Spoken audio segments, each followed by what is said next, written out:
Okay. Jörgert, it's a very pleasure for me to be a part of this conference and also this project because I have a good connection with the Hungary. I was studying there almost 20 years ago on Pazman, Petr Catholic University, and then I had a lot of friends still. So the Hungary, it's a good place for me, not only for vacation, holidays, also for the friends. Back to the topic. When I chose the topic for my speech a few months ago, I had no idea what happens in the Middle East. That's why the problem of the energy security, not only in the free sea areas, but also in the whole world, it's a great problem till now. We will see what happened in the next few hours, because everybody knows the situation between the United States, Iran, and Israel.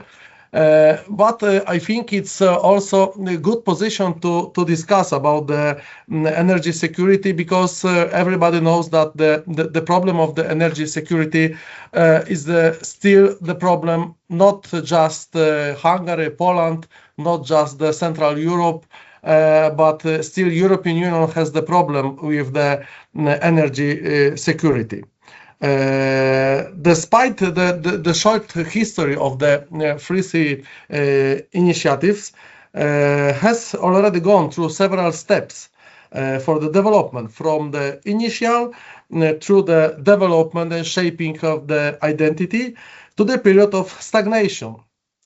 This reorientation was linked to events such as establish the Free Sea funds, the implementation first investment projects, especially in the energy security area, but also the COVID pandemic and expansion of the initiative to include a new member state. I mean the Greece, because the Greece in the energy security, especially for this area of the Central Europe, is the crucial point. The purpose of my remarks today is outlined to develop the Free Sea initiative, to highlight the dynamics of the evolution in response to changes in the security environment, including the energy sector, and to demonstrate its significance for regional security. To chosen topic fills a gap in our understanding of the Free Seas initiative in the context of the today's ever-changing challenges to regional security, which is so crucial from the perspective of the energy security. For the purpose of this speech, I analyzed some documents, articles, legal acts, and also my experience gained through participants' observation. Since 5 years, we organized here in Lublin the Free Seas Local Government Congress. I hope that our friends from the Hungary, which come for our conference in the third weeks of the May, will stand more days, and then will be opportunity to be a part of this congress, because on every edition of this congress we discuss about the problems of the energy security. So now in these times, in these hard times for the energy, it could be also interesting. I have divided my presentation in the three parts. The first part, I will discuss the concept of the role of the energy security, especially in the Central Europe. In the second part, I will analyze development of the Free Sea initiative in the energy sector, and then at the end I will try to address some challenges facing us today and for the future. First of all, a few words about the energy security. We have a lot of definitions of this the problem, but the most simple definition is the uninterrupted availability of energy sources at an affordable prices. We have the key pillars. You can see this on the presentation: availability, affordability, accessibility, and acceptability. And energy security reduces a country's vulnerability to geopolitical conflicts, price volatility, and dependence on imported fuels.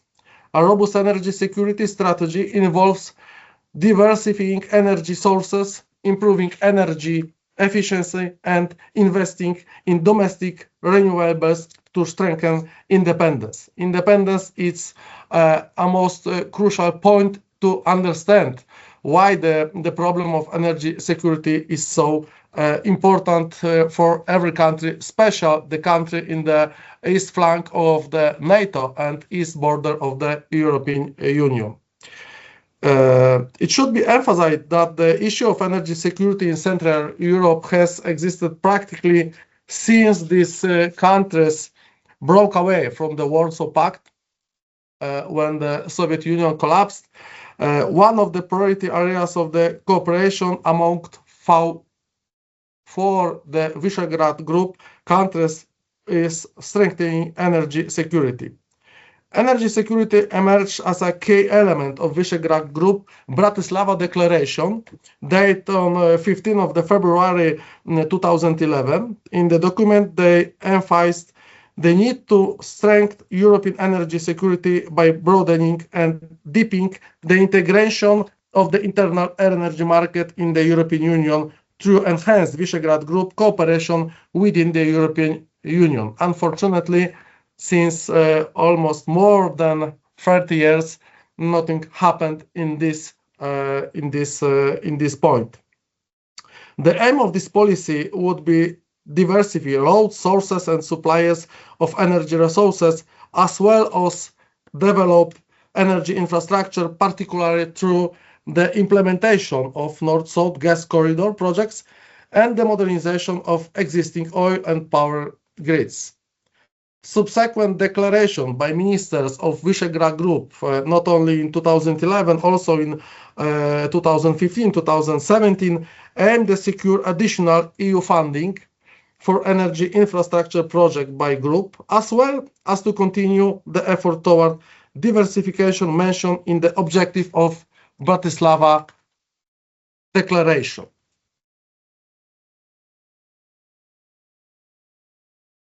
Over time, the Visegrad Group energy agenda began to shift toward climate policy and the construction of new generation capacity. This was due to the shift in the priorities of the European Commission, which on 11 December 2019 presented the European Green Deal program. Unfortunately, we have still problem with this as the whole, the European Union and also our countries, because the program is going to achieving the climate neutrality for the European Union till 2050. It's probably impossible. We must remember that unfortunately the Visegrad Group has really functioned as a group of countries speaking with one voice. This is particularly significant in the light of the way Western countries from the Western Europe has been manipulating the affairs of the central nations. Since the launch of the Free Sea Initiative, individual countries have also adopted various approaches to the issue of energy security.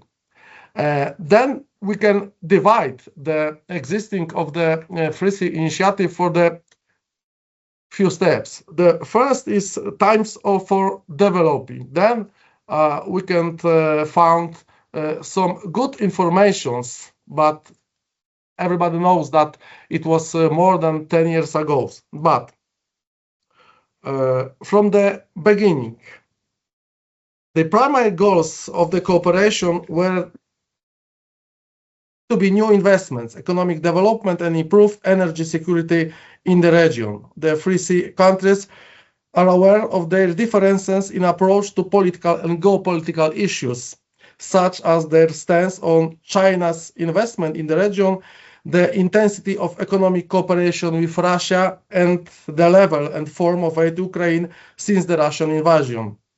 They emphasize, however, that within the framework of the initiative, they will not raise sensitive issues, but will focus on economic cooperation and implementation of priorities.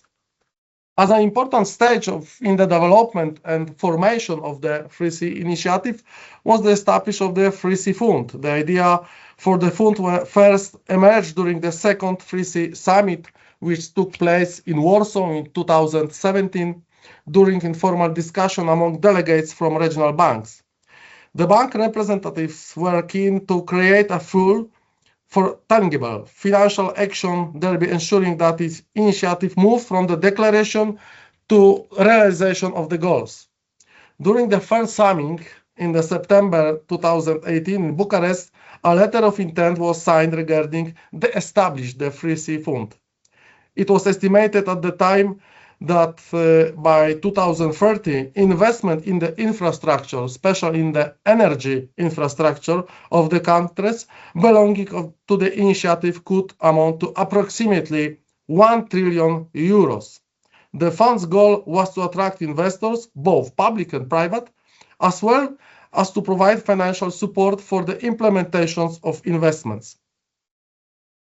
Another development underscoring the growth of the Free Sea Initiative was the announcement by private companies, including investment funds, of the launch and exchange trade fund investing in the Free Sea Initiative companies.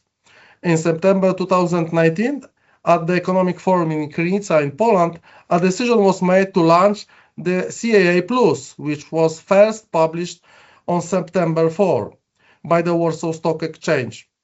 Companies from the region were viewed as those with stable and predictable growth, less risk than Eastern emerging markets, yet with higher growth than in Western European countries. Since then, the index value has fluctuated with a sharp decline during the COVID pandemic in 2020. After the index recovered in 2021, there has been a significant decline since Russian invasion of Ukraine. It's important to note that the Warsaw Stock Exchange is based on the market capitalization of the largest and most liquid companies listed on stock exchanges in Croatia, Czech Republic, Poland, Romania, Slovakia, Slovenia, and Hungary. In parallel with the development of the Free Sea Initiative, as a result of its own decision and cooperation with the business community, cooperation with the United States grew closer. The Government Development Agency, U.S. International Development Finance Corporation. The first entity was to focus the energy project across the entire three regions. The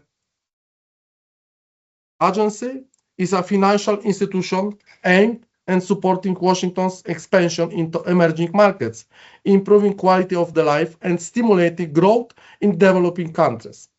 The declaration of this agency involvement in the Free Sea Initiative demonstrates the establishment of an American sphere of influence, the strengthening U.S. foreign policy, and promotion U.S. national security interest. The next part in the developing of the Free Sea energy security, it can be named as stagnation. Since 2020, the primary reason for the stagnation was the COVID pandemic, which reduced a frequency of working meetings and shift politicians' attention to healthcare issues and support for the population and national economics during lockdowns. This led to some disappointment. Regarding participation in summits and declarations, the United States remained active, but the declaration did not translate into correct actions. On the one hand, on May 2020, one of the world's most influential think tanks, the Heritage Foundation, published a report identifying 7 areas of potential transatlantic cooperation between United States and Europe, one of which was to be the Free Sea Initiative. But as we can see in the next years, nothing happening so big for the developing the initiative, especially in the aspect of the energy security.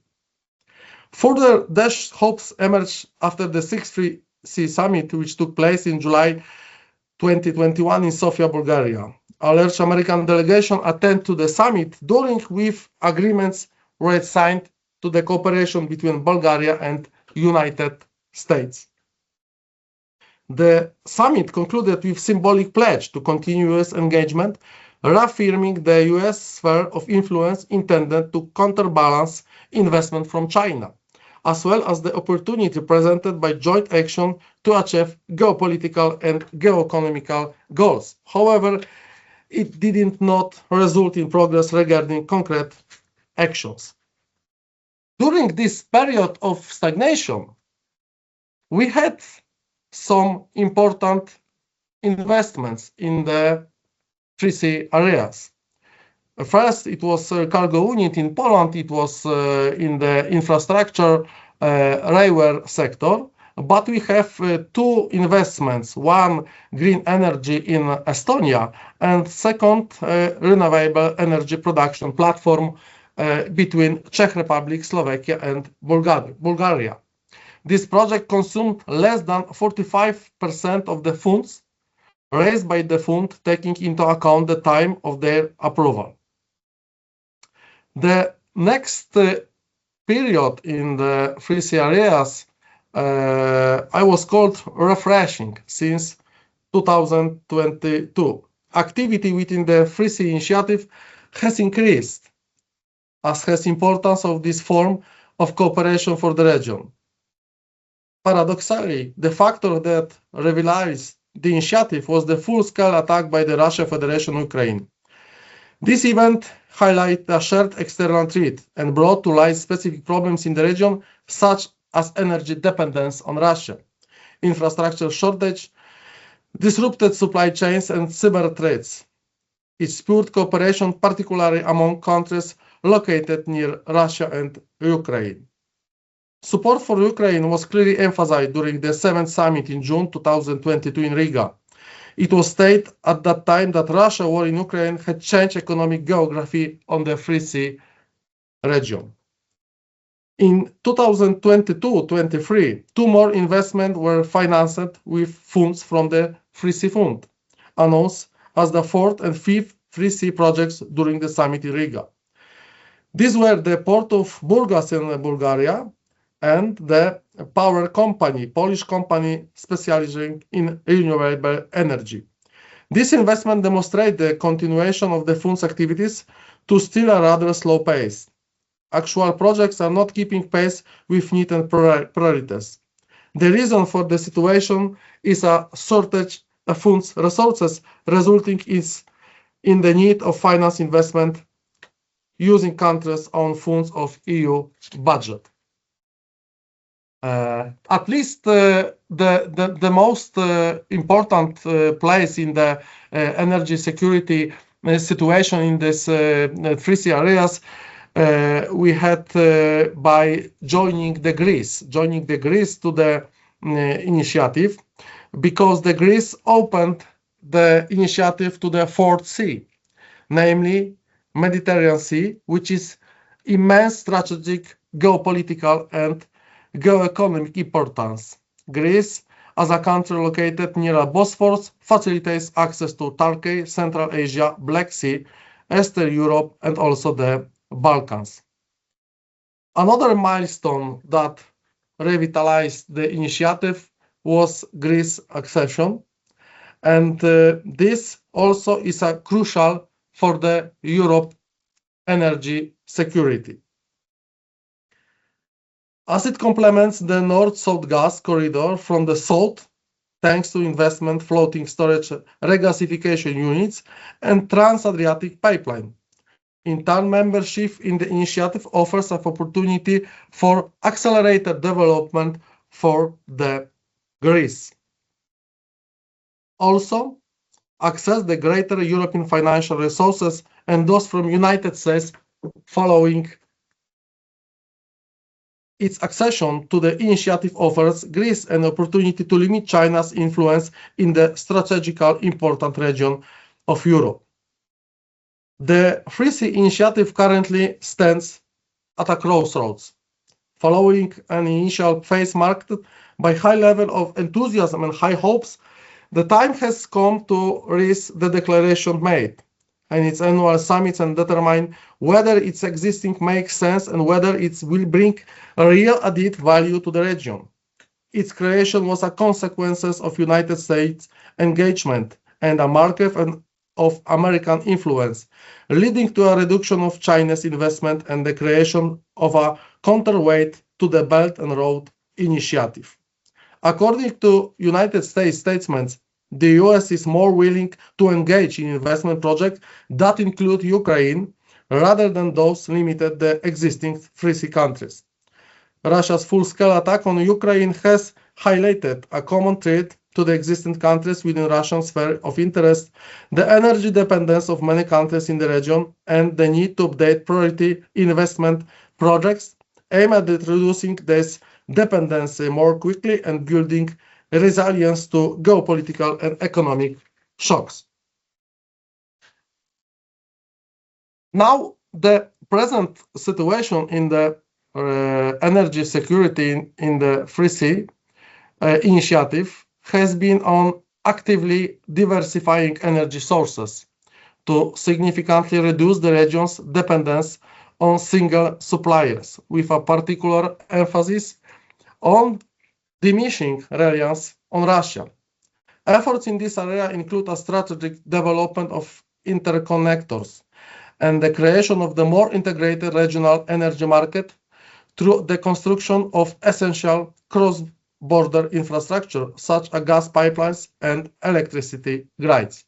Then we have the most key projects of the energy security. The first is Baltic Pipe, natural gas pipeline connecting Norway and Poland through the Denmark, became fully operational on November 2022, with a substantial capacity to transport 10 billion cubic meters of natural gas annually from the Norwegian shelf. The second is the Kerch LNG terminal in Croatia, which began operating in 2021, provides a crucial alternative source of liquid natural gas for the Central Europe. Despite those notable advancements, challenges to energy security within the Free Seas region persist. Moreover, securing sufficient infrastructure financing for the future energy projects continue to be a paramount priority for the initiative. The future prospects for the energy security pillar of the Free Seas involve further strategic development of the energy infrastructure and significant role for the initiative in the broader European energy transition towards cleaner and more sustainable energy sources.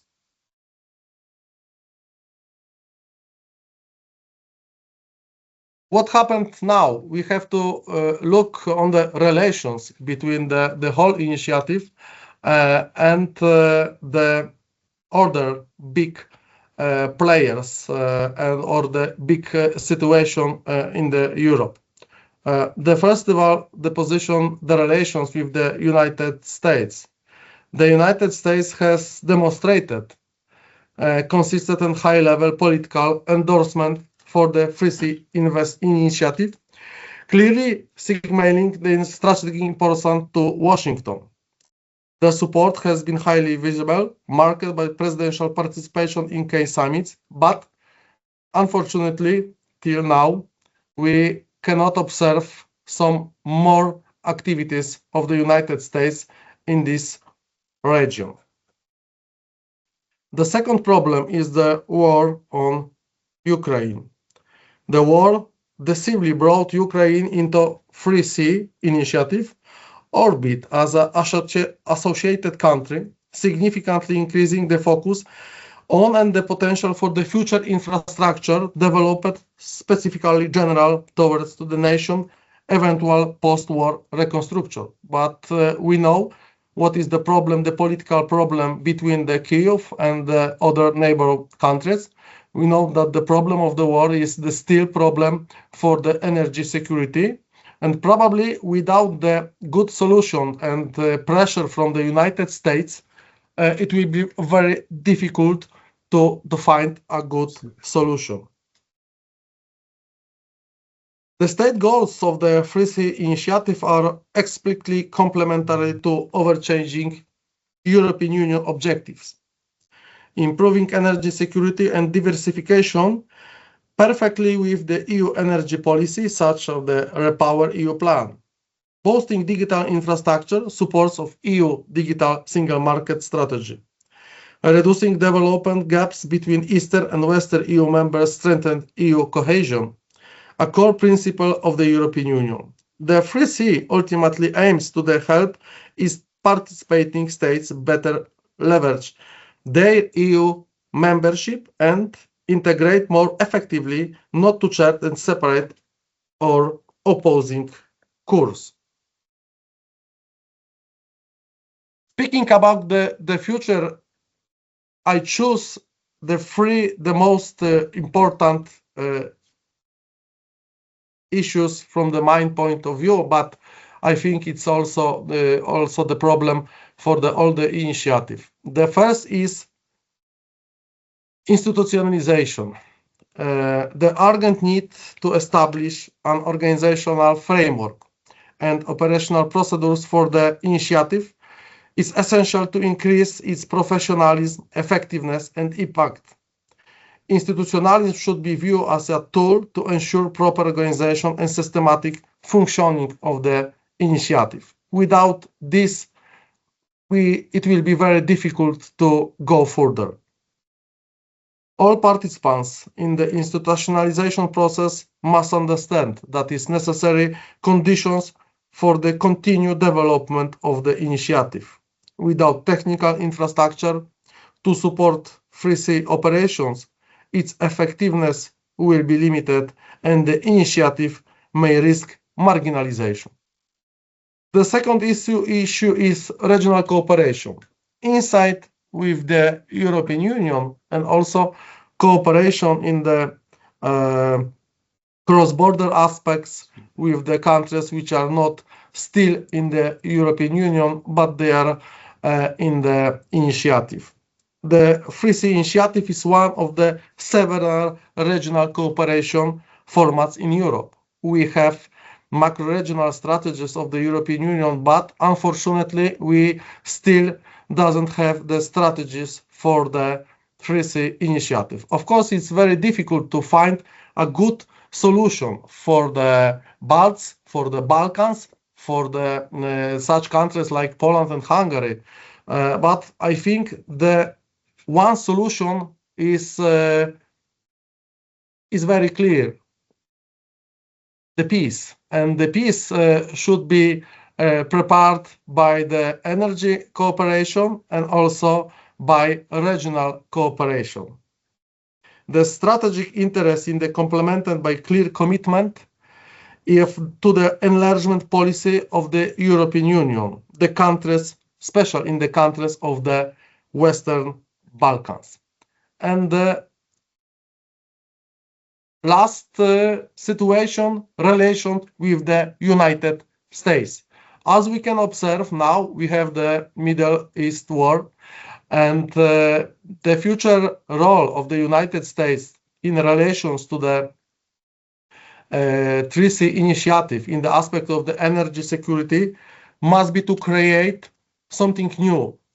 Without these new relations, we still be in this past years. We still be waiting for the big players like United States, like China, and also we will see what happened with the European Union, because as we can observe, the European Union is going to create a big supranational state with the centralization program. It will be very difficult for such small countries in the Free Sea Initiative like Balts or the Balkans to be a good player in this situation. It will be the end of the European Union, but it could be also the end of the Central Europe, like we can observe, like we are living now. And the second problem is, of course, the relations with the Russia and situation on the Ukraine. If European Union decide to join Ukraine to the European Union, it probably be also a problem for the existing of the Free Sea Initiative, and the energy security will be very difficult. Summing up, I would like to show you my final thesis that without the stronger cooperation between the Free Seas countries, without institutionalization of the initiative, without the common cooperation in the creation of macro-regional strategy, without the strong commitment of the United States, there is no chance for the future of this initiative and stability in energy security in this area. Thank you very much for the attention. If you have any questions, please don't hesitate, just ask.